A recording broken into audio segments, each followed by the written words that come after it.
All right. Well, let's get ready.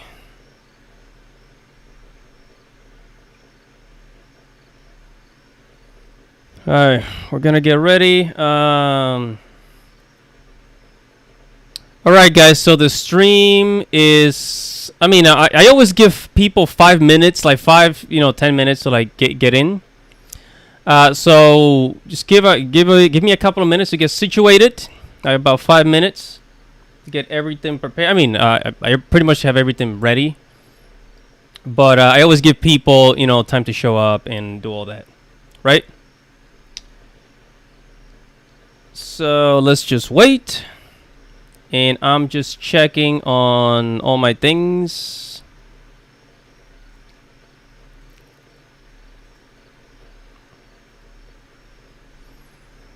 All right, so I got a lot of fun topics today, guys. Lots of fun stuff.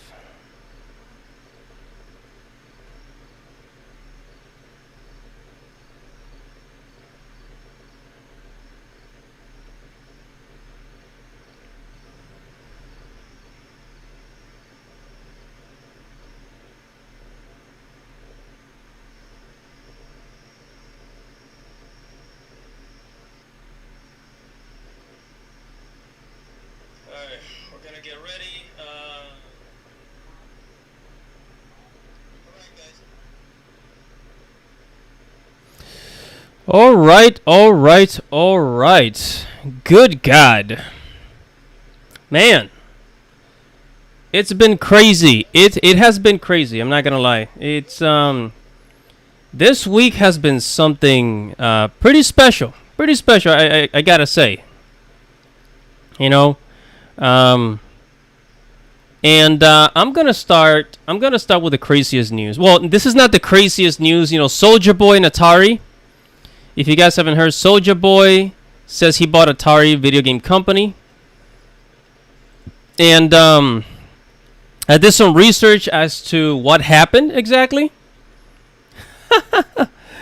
I did some research as to what happened with Mr. Soulja Boy here. And it's actually quite funny. And I know that in this channel, I always cover anime, manga, but I also talk about the video game industry. That's why I decided to talk about this. And hey, if it makes me laugh, I'm definitely gonna talk about it. I like to have throw in a little humor. So if you're into video games as well as anime, you are going to like this. You're definitely going to like this. Oh wait, what happened with my? Okay. Hold on. I think I did something to my microphone. Sorry, guys. Okay, so Soulja Boy. I'm here at VladTV.com. Says Soulja Boy. Soulja Boy says he bought a video game Atari. And in case you have not seen this news, I am going to go ahead and play the video about Soulja Boy saying that he owns Atari. And for those that do not know, Atari is a gaming company from the 1980s. It's very old, right? It's very old, so let's go ahead and watch the video. And at Soulja Boy game, they signed me to a deal to Atari. Big shout out to Atari, the whole staff. I'm about to revamp the company. We're going to take Atari to the next level. Everybody go follow at Atari. I am now the owner of Atari. I own the video game company Atari. Ha ha. They was real proud of me of what I did with the Soulja Boy game console. You know what I'm saying? I blew Soulja Boy game up. We about to sell the company for like, was it 100? I think I'm gonna get 140 million. I'm gonna get like I'm finna get $140 million from Soulja Boy game. So. Okay, let me stop right there. Does this guy really make money from his Soulja Boy game console? Because I actually saw the consoles. He has like an Xbox looking thing, and somebody bought it. Who was it? I think it was Newswave. Somebody bought it. They opened it up, and more than half of the box like was not even didn't even have that much hardware inside, right? So how is this guy making money off of his console when that console, a lot of the games in that console is basically retro games like PS1 games, GameCube games, some Nintendo 64 games. How does he get away with that? Like, I know this guy did not buy the licenses to those games, so it's illegal. What he's doing is illegal. So how's he getting away with that, and how's he making money off of that? Because I've heard a lot of complaints about people not getting their console, people not getting their console, and it's just, I don't know. But let's hear what he has to say. Atari reached out and I just signed a deal with Atari. I signed 2 deals with Atari. I'm the owner. 2 deals with Atari, okay. The first rapper to own a video game company. Follow at Atari. And we're going to take it to the next level. You know what I'm saying? Just like we did Soulja Boy Game. Follow at Soulja Boy Game. Follow at Atari. All right, and I'm going to stop it there because that's basically... Then he starts talking about something else. But then if we go to the Twitter... Look, if we go to the Twitter account of Atari, Atari says, we know that CEO of Atari is a dream job, but that honor belongs to Wade Rosen. Okay? So Atari themselves say, no, Soulja Boy, sorry, you're not the CEO, right? And then our boy here responded. This is Soulja Boy. This is Soulja Boy's response, right? This is his response. So I'm going to play the video from the start. Nigga, let's go. Atari, nigga. It says...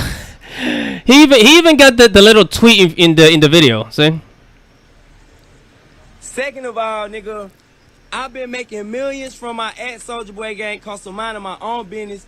Atari, y'all pussy ass called me and said y'all wanted me to revamp y'all company. Bitch ass niggas, y'all know what the fuck I meant when I said I'm owning Atari.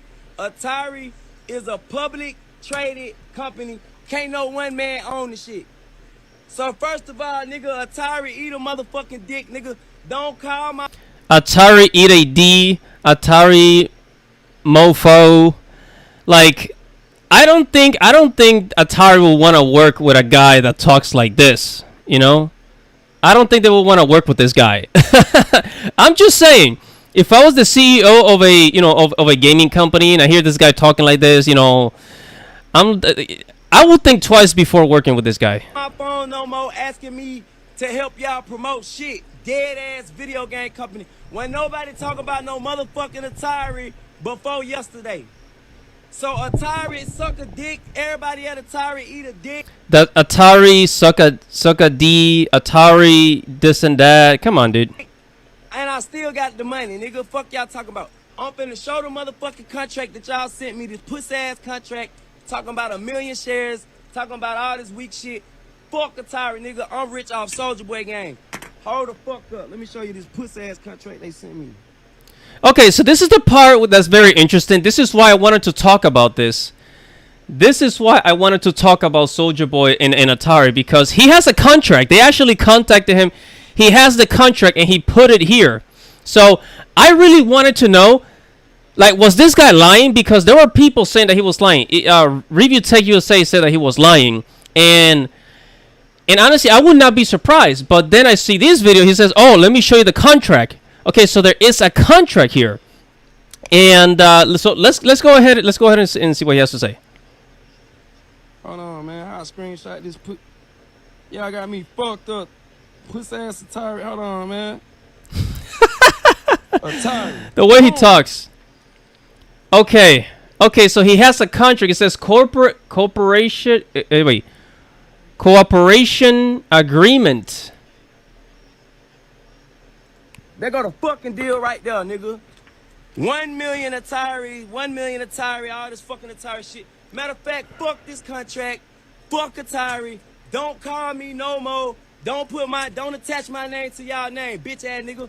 And I still got the money. Y'all sent me 2 contracts. Y'all said y'all wanted me to bring y'all company back because y'all was proud of what I did with Soulja Boy Game. Here go the contract right here, nigga. From Atari, a million.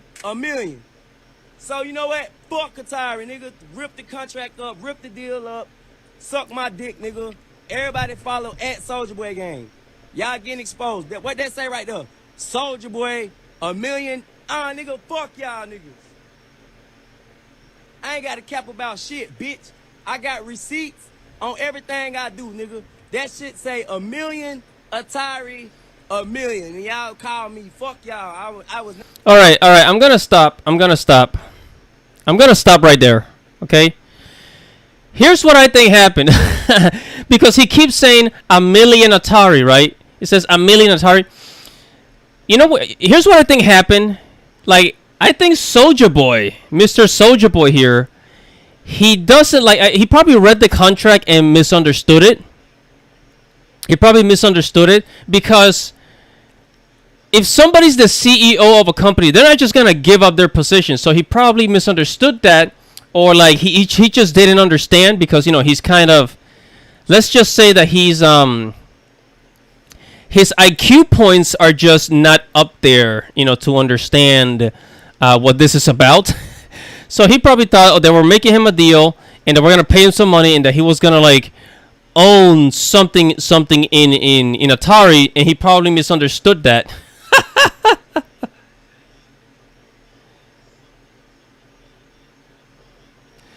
All right, so you got Kwanzaa. It says, "Woo, cooking dinner for the family. I'm happy to see the stream. Soulja Boy, CEO of Atari. Oh, what's up, Kwanzaa? Yeah, so it seems as though our boy Soulja Boy, he misread the contract. He misread the contract, or maybe he skimmed through it. And I'm glad because I wouldn't want somebody like this guy to be the CEO of a gaming company, And it's funny because Atari actually has some plans. I actually talked about this before. Where is it? Atari Gaming Hotel. Yeah, Atari actually has, I don't know if you guys seen this before, but Atari actually has the gaming hotels. All right? So Atari has their own business plan, so I'm not exactly sure why they will contact Soulja Boy. And this is why I say that he probably just misunderstood the contract and thought, oh yeah, I own it now. The Atari is my company now. Like, no, dude, no, you're not the owner. Okay, you are not the owner. All right, so Atari has their own business plan. Atari Hotels. It says stand and play, a modern hospitality experience inspired by gaming culture, fueled by imagination and built by our desire to play. Atari Hotel celebrates the past while defining the future. Okay, so I don't know if they've actually built one of these. I don't know if they actually finished building this. I heard that they were supposed to build one of these in Las Vegas, which of course, I mean, it's Las Vegas. Why wouldn't they? But I don't know if it has been executed, if it's I don't know if it's if they've done any hotels. Maybe they're still in the making. But I actually found out about this last year. Okay, last year during the pandemic. By the way, I found this during the pandemic, and apparently not a lot of people know about this news. So the Atari Hotel is supposed to be kind of like this futuristic hotel for gaming, and it's supposed to have like where is it? Yeah, it's supposed to have VR, virtual reality. It's supposed to have retro games, all kinds of stuff, right? It's supposed to be kind of like a gaming hotel, a gaming paradise, for God's sakes. And this is their vision. This is how the hotel's is supposed to look like, right? So I think at the bottom is the arcade, and then at the top here is the hotel rooms and all that. So, this is actually pretty cool. This is how the inside's supposed to look like, kind of like this mega, this mega arcade for esports and all of that. Where is it? Story world. I'm just looking through right now, guys.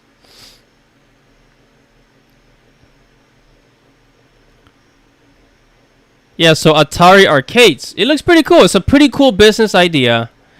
It's focused on like esports, gaming culture, and I kind of like it. You know, I would want to stay in these types of hotels, right? I would want to stay in these types of hotels. So this is looking pretty cool. It's in the media. I think the CEO was talking about this. So you tell me, guys, why would the CEO of Atari would want to work with Soulja Boy? Like, what? I mean, really, like, this is why I thought he was lying.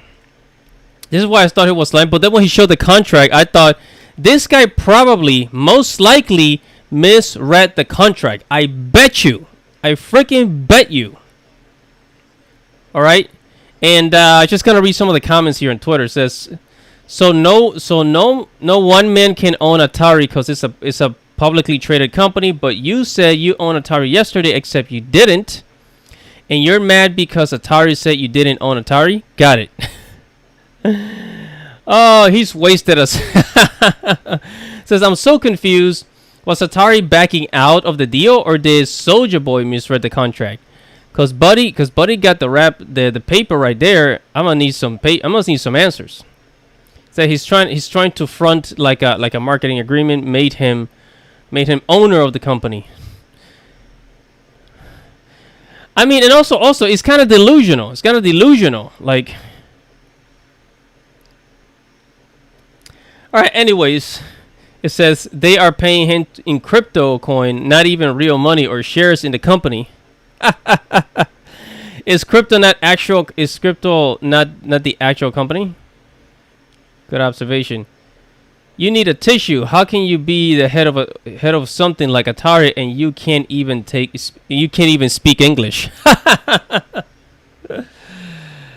Oh man, okay. All right guys. So I'm going to stop it with Soulja Boy. I'm going to close these right now. And what I want to talk about, I actually made a video about this. So the anime industry, we are back at, talking about the anime industry.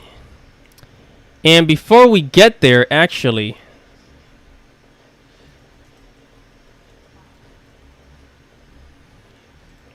all right, so anime industry revenue.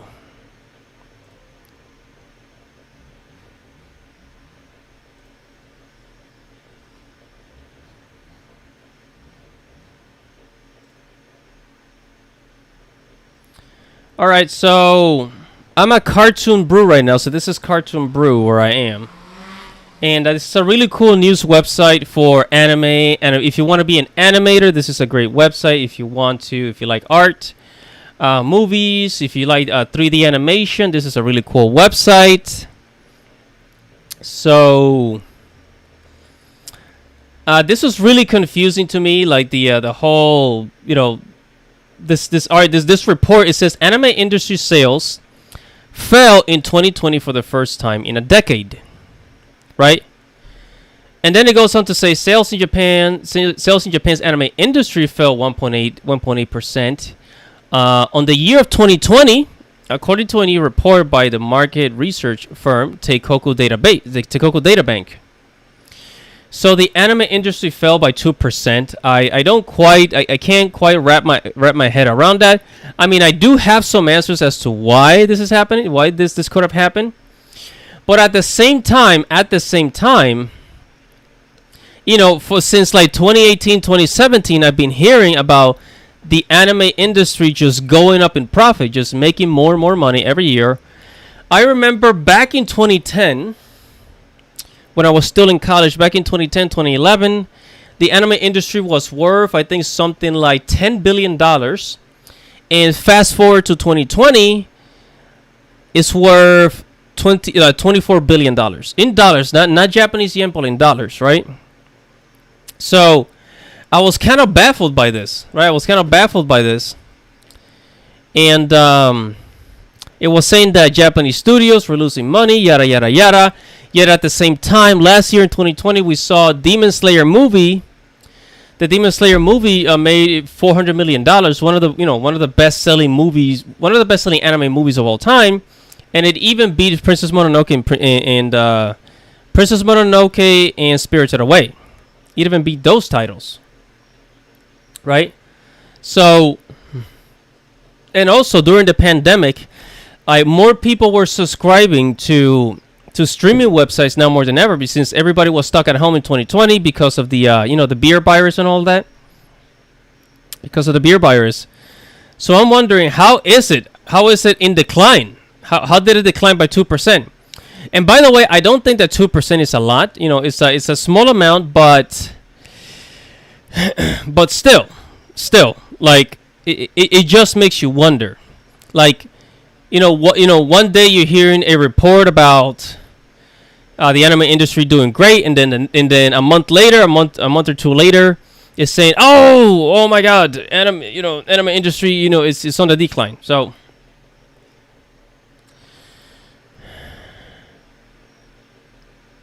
now it does say average sale per production company came in 831 million yen. Excuse me. Which in Japanese, in dollars is 7.6 million. Falling for the first time in 4 years. Large companies with their own IP generally fare better, as they could depend on revenue from streaming and other licensing. All right, hold on a second, guys. I gotta get a drink.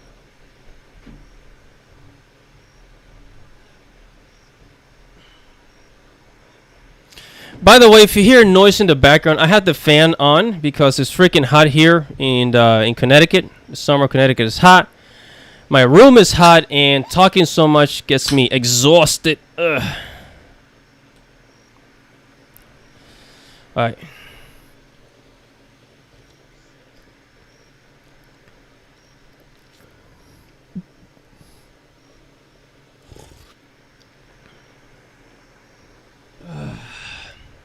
Excuse me. Okay, so. So say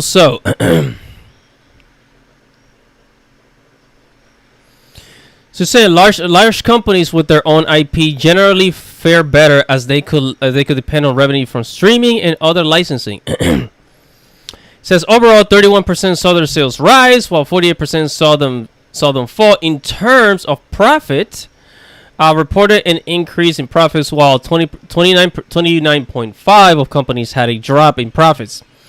Nearly 38% of companies suffered losses last year.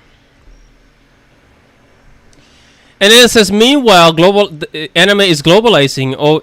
Of the 300 companies, 68 reported that they have struck business deals with overseas companies. China was the most common international partner, 36 companies in China, followed by 15 companies in South Korea and 14 in America.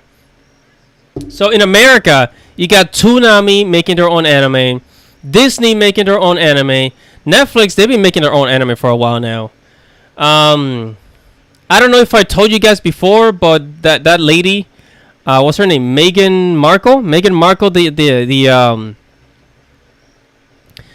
the Princess of England, who's married to Prince Harry in England. She wants to make an anime.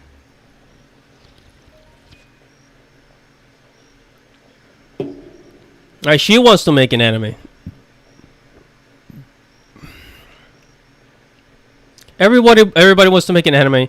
So pretty soon we're gonna see like even celebrities like trying to make an anime.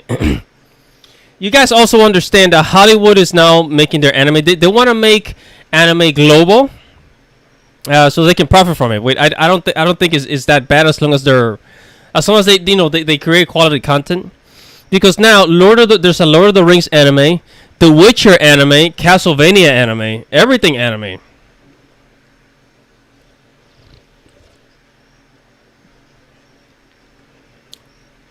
So the question is, how's the anime industry on the decline? And here's my take on it with everything that's happening. Look, I talked about this in one of my videos, but if a company like Netflix wants to stream any TV show or movie, let's say for a year, 2 years, then they gotta pay the licensing for that, right? So let's say if Netflix wants to stream Naruto or Cowboy Bebop or Sailor Moon, if they want to stream all the seasons of Naruto on Netflix, they gotta pay a licensing fee. So they gotta pay, let's say $2 million, like $1 million, $2 million per year, right, to run all the Naruto series. Because I remember for Breaking Bad, Netflix had to pay $10 million to stream it for 2 or 3 years, right? So the anime studios, they generate revenue in that way. But since video streaming companies are now making their own anime, and basically they own the rights to the anime, they no longer need to buy the license. This is why everybody's creating their own original content. Okay, this is one of the reasons why Crunchyroll is also started making their own original content. If you have your own original content, you don't have to pay licensing fees.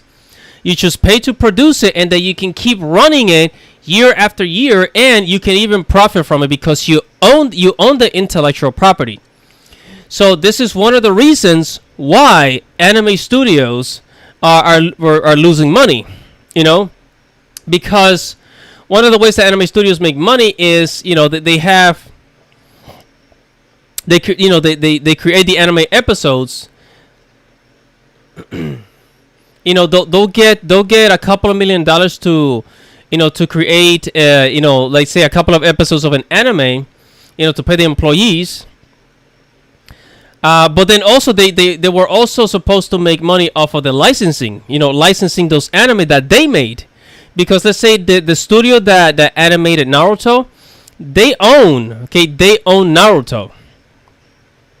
Okay?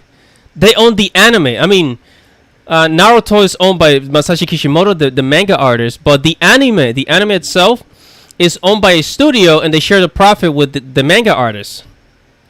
So let's say if Netflix owned the rights and the licensing, if they own the rights to Naruto, they no longer need to pay the anime studios. Okay, so that's why Netflix started investing into their own anime. Look at Beastars, okay? Beastars, for God's sakes. Take a look at Beastars. Beastars is owned. Netflix owns Beastars. Okay? They don't have to pay any more money. They don't have to pay any more money in licensing. It's a waste of money. Okay? So that stream of revenue is being taken by the streaming websites. So the only other way for them to make money is by merchandise. But then again, there's that issue, okay? Then there's that issue because even Netflix gets to profit from the merchandise and the toy sales. Like, let's say Stranger Things. Netflix owns Stranger Things, okay? It's a Netflix original. So Netflix gets money off the merchandise, the toys, the video games of Stranger Things. That is what they do. Okay? So they pay money to create Stranger Things, but then they generate money through the Stranger Things merchandise. So they win, and they don't have to pay anybody for the licensing.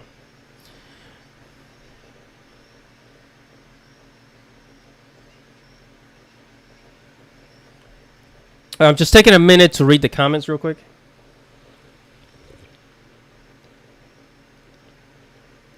And I'm taking a drink because it's hot.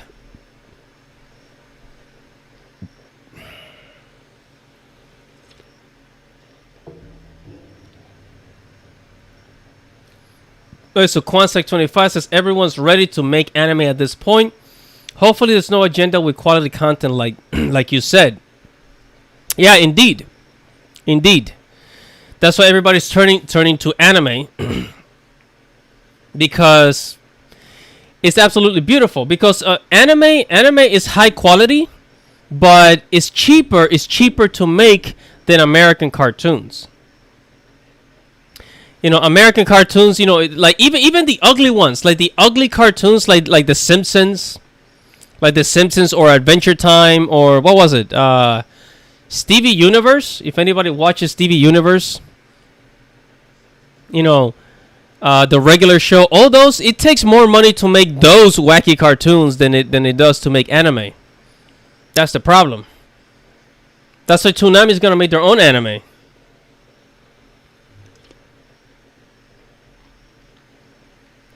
You know, it makes more sense. It's more profitable.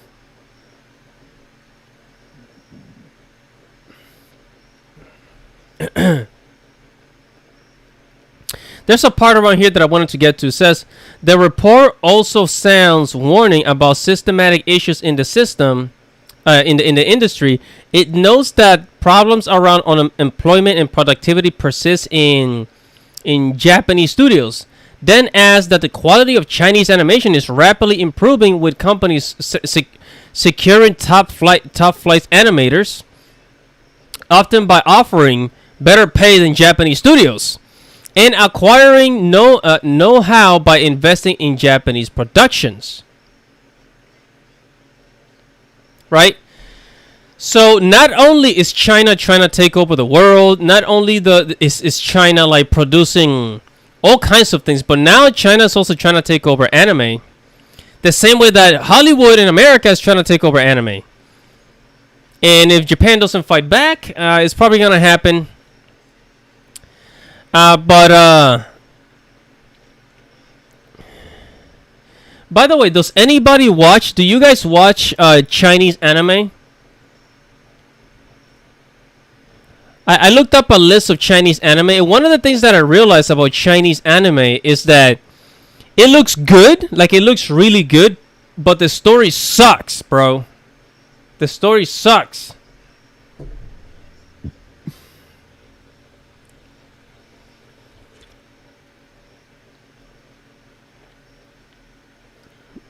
Sorry guys, I gotta get a drink.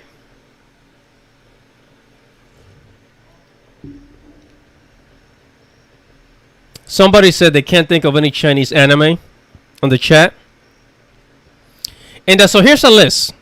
Here's a list of Chinese anime. I don't know if I can I zoom in? Yeah, let me zoom in. Alright, so this one called Soul Land. I haven't watched most of these. I think I watched The King of Avatars. I think so. King of Avatars 2018. I've actually seen this. The Grandmaster of Demonic Cultivation. Stellar Transformation. There's one, The Legend and the Hero. Fox Spirit Matchmaker. There's one that I did see. Where is it? Oh yeah. Fog Hill of Five Elements. Fog Hill of Five Elements. I've actually seen this. One of my friends actually got me into this. This is actually really cool. It's like Avatar The Last Airbender. Yeah, it's like Avatar The Last Airbender. We know with the elements and everything. But the problem with a lot of Chinese anime is that they suck, man. The story just sucks.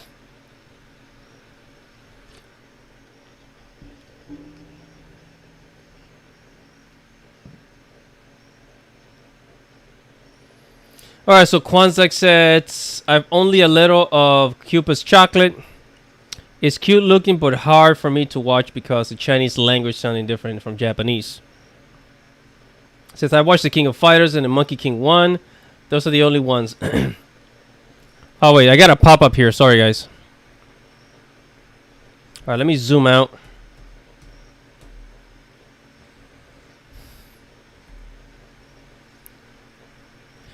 Yeah, so the problem with Chinese anime is that the story sucks. Usually, commonly, I don't know what it is, but I think a lot of Chinese writers, like they don't really care so much about the story. They care more about the aesthetics of it. So back to the report. What I was saying about Japan and China is that you guys already know what's happening. In Japan. Okay, so the population in Japan is declining. Japanese millennials, they don't want to do certain jobs, especially physical jobs. And then the anime industry in Japan is very stressful. Animators in Japan don't make a lot of money. People that work at McDonald's in America, they make more money than somebody does than a Japanese person does as an animator in Japan. So an animator in Japan will make $800 a month, $900 a month, not even $1,000, right? A person that works at McDonald's in America, they will make like at least $1,300, $1,500, right? So enough to pay the rent if you live with roommates, I guess. But the point is that they make more. They make more, right? So what it says here, the Chinese animation is rapidly improving with companies securing top flight animators. What that means, okay? What that means, and I am telling you right now, guys, what that means is that China is taking Japanese talent and basically Japanese animators. They're going to China because they get paid more. Look, if you're only getting paid $800 to be an animator in Japan, and then Chinese company comes to you and says, "Hey, how you doing? How would you like to make $2,500 as an animator in China?" A Japanese animator would think of that. Oh, $2,500? Oh my God, that's a lot of money. There are not unless they're working on like big projects like Studio Ghibli or like a Dragon Ball Z movie. They're not most likely they're not gonna get paid a lot of money. All right, let me get a drink here, guys. Hold on.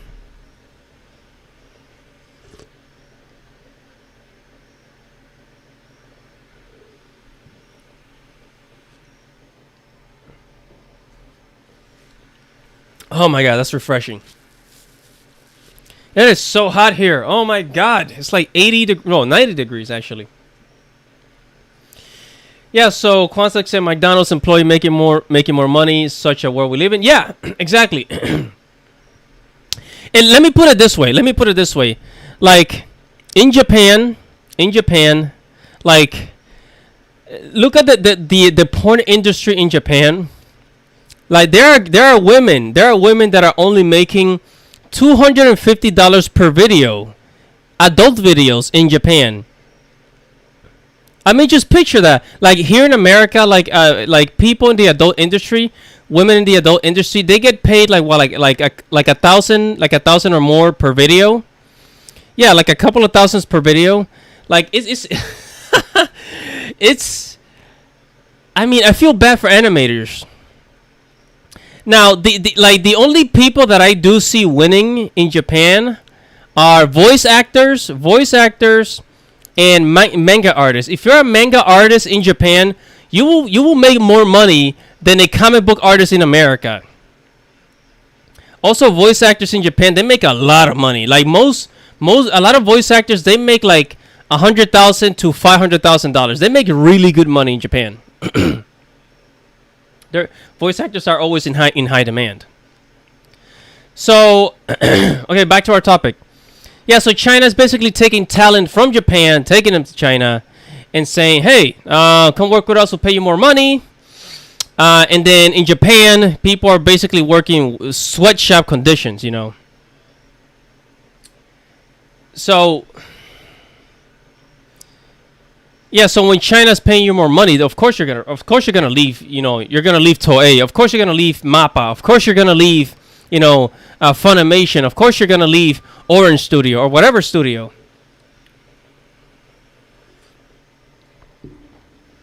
I'm getting another drink. Ugh. Man. Yeah, so look, and another thing about China, it's no surprise. I am not surprised that China is having a boom, is having a rapidly growing animation industry, because the Chinese, they freaking love anime. Koreans, they love anime. Okay? They love anime as much, if not even more, than Americans do. they love anime, and they make their own anime too. So this is what the Chinese do in all over the world. All over the world, they come to America. The Chinese government, he will send his best students to the best schools all around the world. I live in Connecticut. And I live like right near where the Yale University is. If you guys have ever heard of Yale University, Yale University is basically one of the top, like, the Ivy League schools. One of the top, the best of the best schools, like in America or even the world, right? Like, you see a lot of Chinese students here in Yale. I kid you not. I live like really close, literally like a 10-minute walk, 15-minute walk from Yale University. You see a lot of Chinese students there. The Chinese government sends their student all over the world to the best schools. They learn the trade. They learn the engineering, the architecture, how to do things. They learn the American way of doing things, how to make cars, how to design buildings, how to do this, how to do that. The best, in whether it's the technology industry or the medical industry, the Chinese government sends their students to the best of the best freaking schools, bro. What do?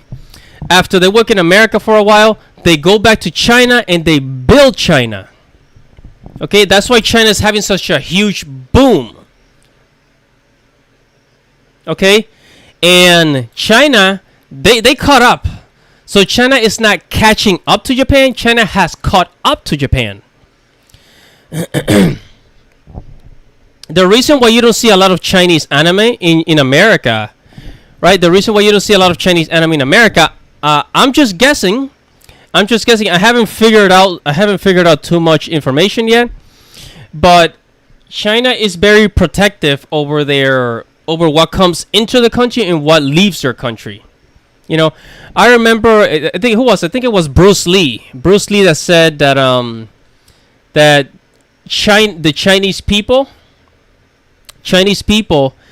they did not want like Western people to learn kung fu, and then Bruce Lee said, you know what? Screw that. Kung fu, martial arts is for everybody, right?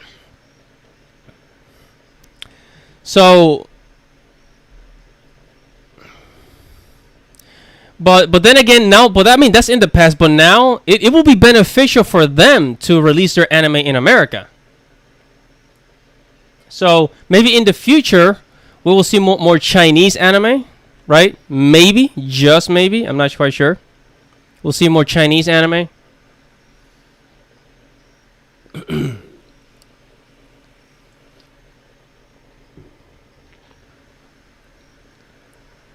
Another one of my predictions, by the way, is that as more Japanese studios continue to struggle, what's going to happen is that they're going to get bought out.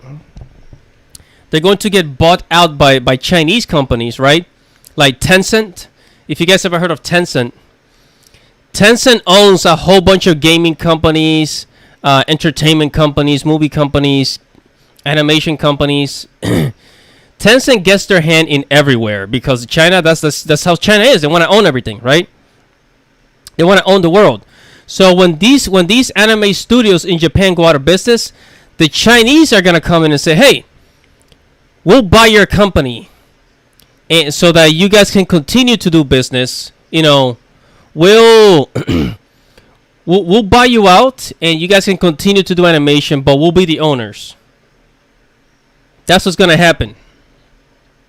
Okay, and I made a video about this, but I didn't want to go too deep into it because then I don't like making 20-minute videos on my YouTube channel because people have such a short attention span.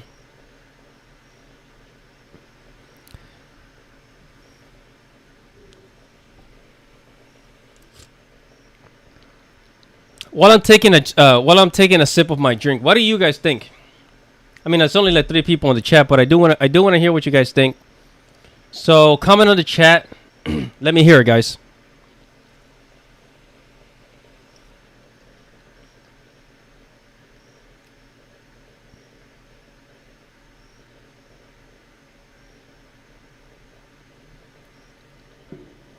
Okay, so on the chat we have, I can't quite pronounce. I guess it's is your name? It says I doubt Chinese anime, at least independent, takes off. The restrictions they have on free speech is bad enough. They will they will have to work with a gun in their back. I agree. I agree because in China, you guys gotta understand, China's not like America. It's a communist country, and I don't mean to get political, but China, like there's a lot of censorship, and like even for comedians, if you are a comedian in China, somebody looks at your jokes. Somebody you have to write down your jokes, and somebody will read your jokes and tell you if it's okay to say these jokes on stage. Everything is censored in China. Alright, so Kwanzaa25 said the only Chinese anime content I'm fine with is Genshin. Wait, Genshin is Chinese? Genshin is Chinese? Get out of here. Get out of here. Wait a minute. Hold on. I thought Genshin Impact was Japanese.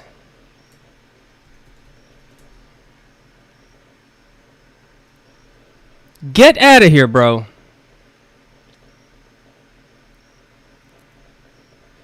Is Genshin Impact from a Chinese company? Chinese it's a Chinese video game. Oh wow, holy crap. Holy crap! I had no idea.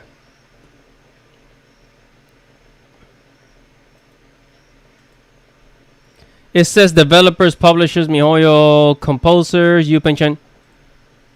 Oh my god!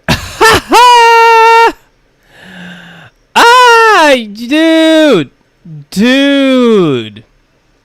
I had no idea. Genshin Impact was owned by China, by a Chinese company. It's so anime. See, it looks so anime. I really thought it was made in Japan. But then again, both China and Japan, they kind of they make the same art style. So a lot of the times you just can't tell.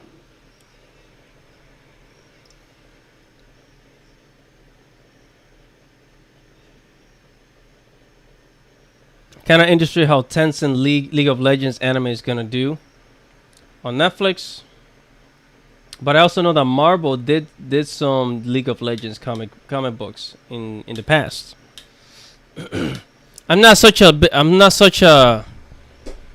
a big League of Legends fan. Although I've known people who play it. But but you see what I mean? Chinese companies like Tencent. They got their hands in everything. Like Tencent, I don't know if you guys know, but Tencent owns part of Activision Blizzard. Tencent got their hands in Hollywood. It's like they buy a lot of the stakes of companies. Mobile gaming companies. They said that Tencent owns a lot of things, guys. China owns a lot of things, a lot of lands, and I bet you pretty soon they're gonna start owning Japanese companies. Because Japan has been struggling, and it's been a long time since Japan has invented like a new company, a new corporation. Besides things like Nintendo, Toyota, and the Japanese company that we're familiar with, there hasn't been many new big Japanese companies in the past like 20 years. There really hasn't, and it's kind of sad. Because what was it? There was an animator. An anime director. An anime director who said. Actually, let me see if I can find the article. Actually, because I read it a couple of days ago. Hang in there, guys.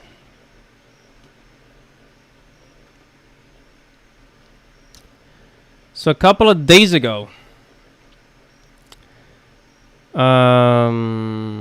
Pig.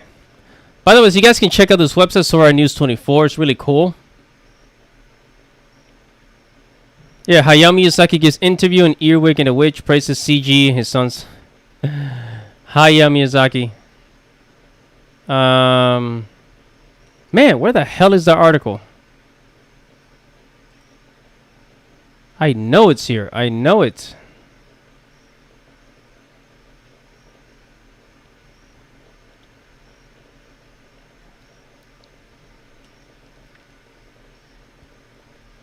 Man, you know what? Forget it. Forget it. So basically, an anime director said that. Oh wait, it's right here. It is right here. Oh my goodness, I had it right in front of my nose. So the producer of Kemono Friends, he says China will overtake Japan in anime within a decade. Within a decade. So there's 2021.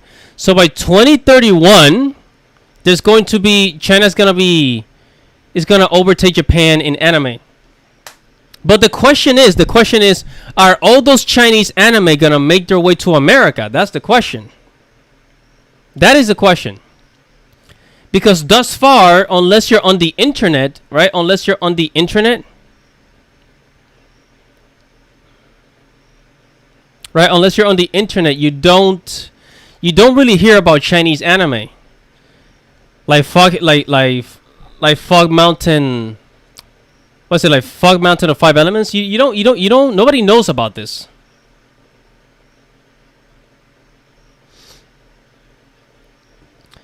So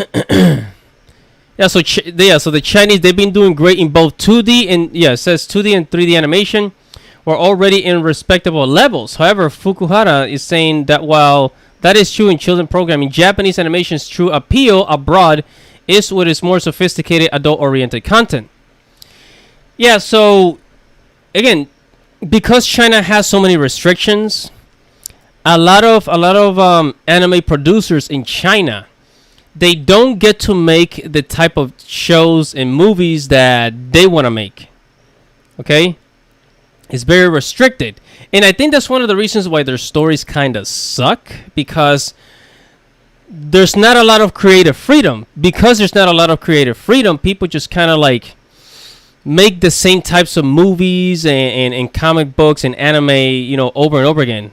Like, that's the main complaint about Chinese anime, is that the stories sound the same. It's usually like, there's a spirit, and the spirit attached itself to something or someone, right? And yeah, like a lot of Chinese movies are the same. There's like very little, there's not a lot of creative freedom. Unlike Japan. And Japan has a lot of, adult themes, like Berserk, Vinland Saga, a lot of the adult anime, which is very appealing to the Western audience. Dragon Ball Z, things like that.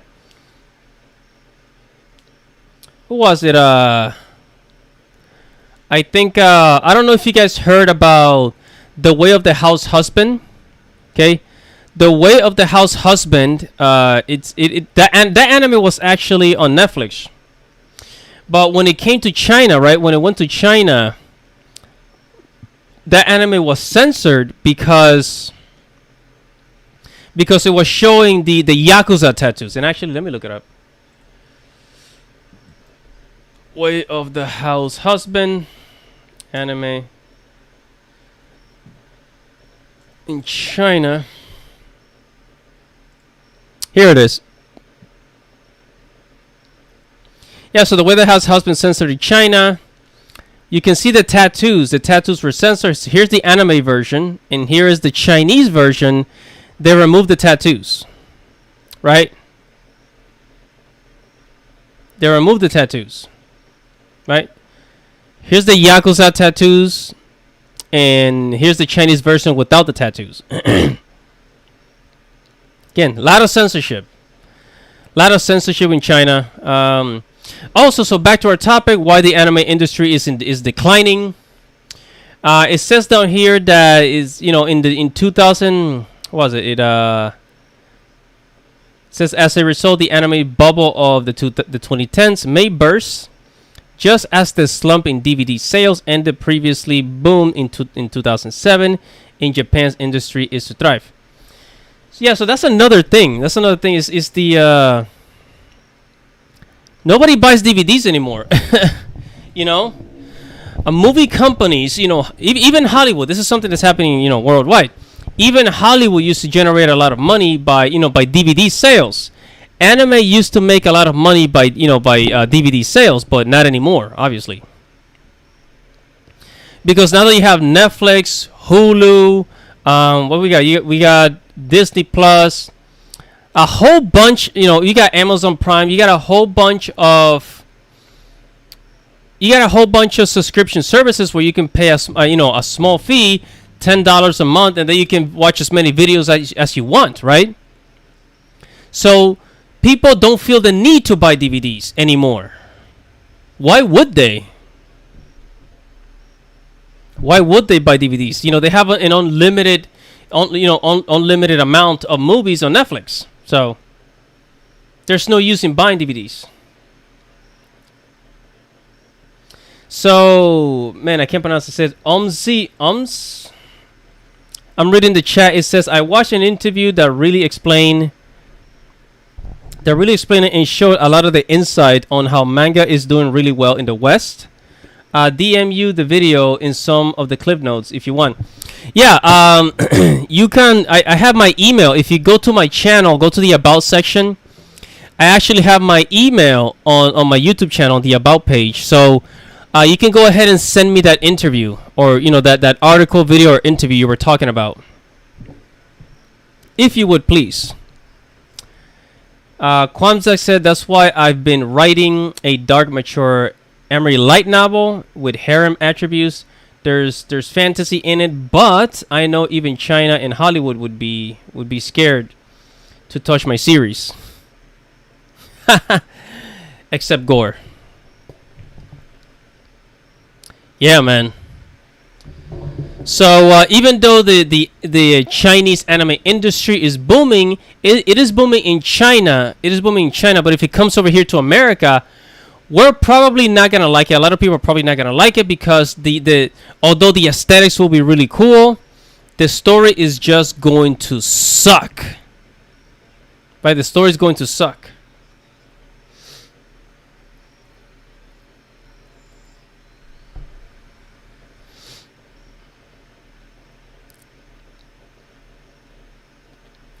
All right, so let's move. Let's move to our final topic of the night.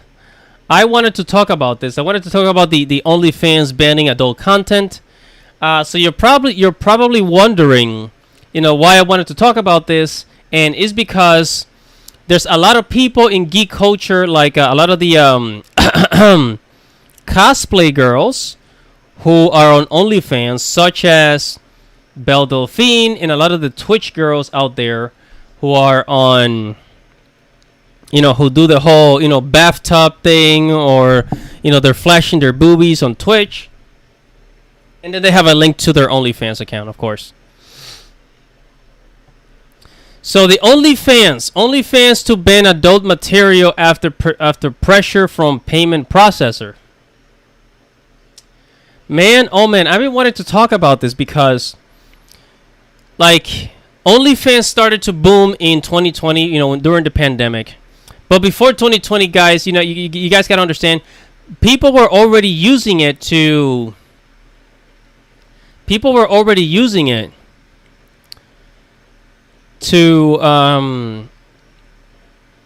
man, what was I going to say? Before 2020, people were already using it for adult content, right? For adult content. Who was it? I think there was a celebrity, Mariah Carey. Was it Mariah Carey or Beyonce, who was promoting OnlyFans and having her fans sign up to OnlyFans to so that they can get extra content, you know, for her real fans that wanted to follow her or whatever. I don't know. And then in 2020, we saw the OnlyFans boom.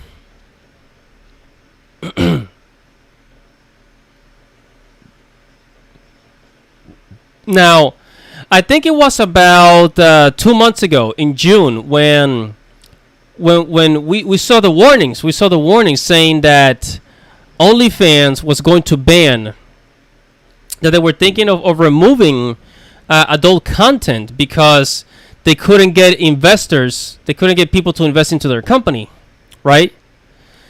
because they don't just want to make it like a subscription service for pornography, like the Patreon for porn. They wanted to make it something else. They wanted to make it for, they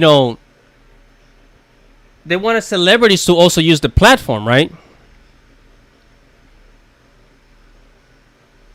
I've actually never used the site myself because I'm not that perverted. I'm not that perverted, and I just don't like to pay for pornography like when it's all over the internet for free. And honestly, I used to have a pornography addiction. And that's why I don't use OnlyFans, and I actually have a porn blocker on my laptop because it's I'm an introvert, and I don't know if you guys know, but a lot of introverted people, we respond very highly to stimuli. So it's like it affects my brain. It affects my brain a lot. That's why I just don't I don't like to watch pornography or the OnlyFans thing. Right? Where was it? There was this girl. Oh, yeah, so anime girls and OnlyFans. So a lot of these girls are going to lose money. Look, a lot of these girls that they start young. For example, this one, I'm on Reddit, by the way. This girl, she's 20 years old. She's 20 years old, Asian anime girl. Said, just started my OnlyFans a while ago. Please support me. Right? This was during the pandemic, by the way. A lot of girls, 18 years old, 21, 25, they'll start an OnlyFans, and they will make most of their money initially, like the first month, the first 2 months, and then after that, it'll start going down. Right? It'll start going down. And a lot of girls that get into this, they don't see the long-term effects. The long-term effects. That's why the whole OnlyFans thing is it's not good for the long term. It's just not good for the long term, because this is not the first time this happened. Look, this whole thing, like a website starting out with adult content and then like removing the adult content, it's not the first time this has happened. This has happened with Tumblr. This has happened with recently, I think last year. Recently, it happened to Craigslist. It happened to, who was it? It happened to other websites. Like, they always remove the adult stuff because they want to scale up, right? A lot of companies, they want to scale up. They want to expand, and like it's the adult stuff is holding them back, right? The adult stuff is holding them back. Like, for example, Patreon.com. Hold on a second, guys. Hold on.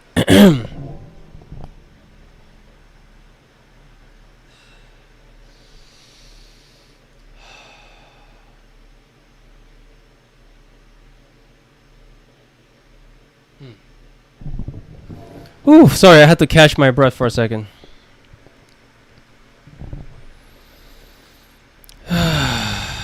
Okay, so Patreon.com, in the beginning, they were allowing people to have, sexy content on Patreon, but then they removed it, right?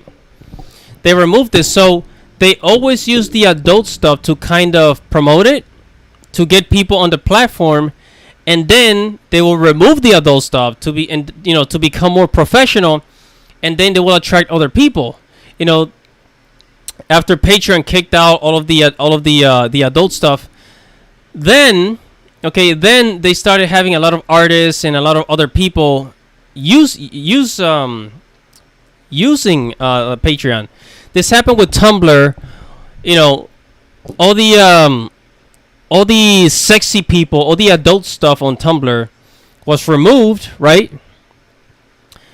Because there were people that wanted to invest into Tumblr, but it's always the adult stuff. The adult stuff always holds them back, guys. This is what's happening with Patreon. So what I'm assuming that Patreon is gonna do, they're gonna try to convince more Hollywood people to get on the platform. Like I think Jada Pinkett Smith was on it. They want more people to use it. right?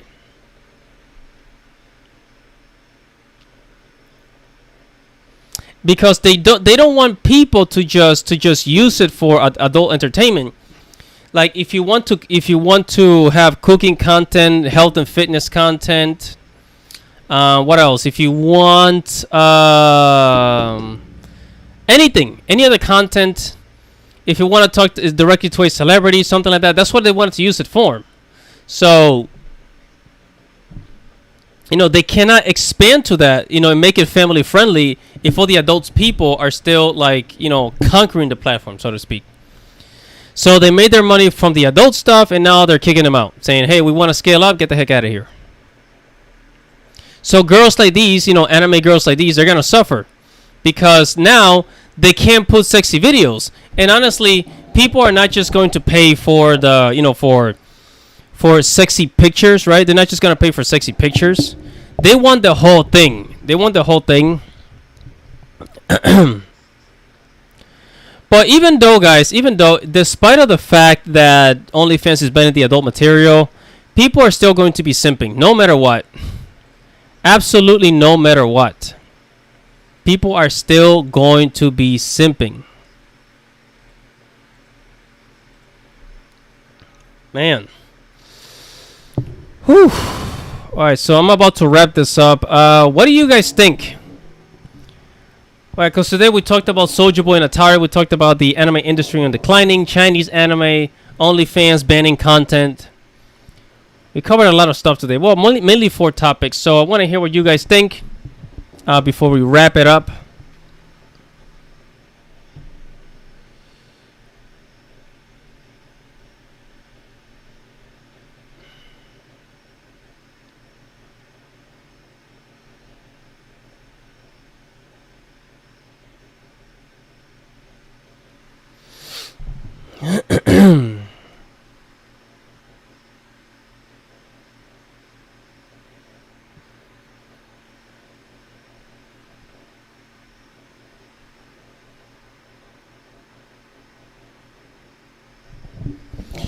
Alright guys, so I'm gonna wrap it up for tonight. I had a lot of fun actually. Thank you for listening to the chat. Hold on.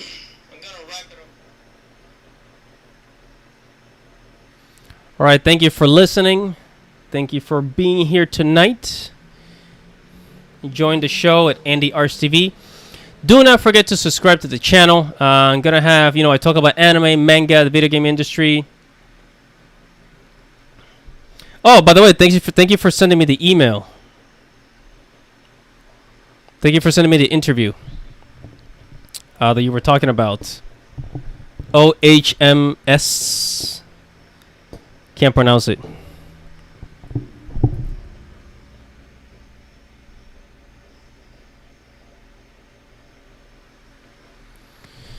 All right, guys. So good night. Take care. Good night, guys. Take care. And I'll see you in the next stream next weekend on Friday night. I stream every Friday night because I do have a day job until one day I can do this full time. So I will see you guys later. This is Andy Matrix. Godspeed, everybody. Godspeed.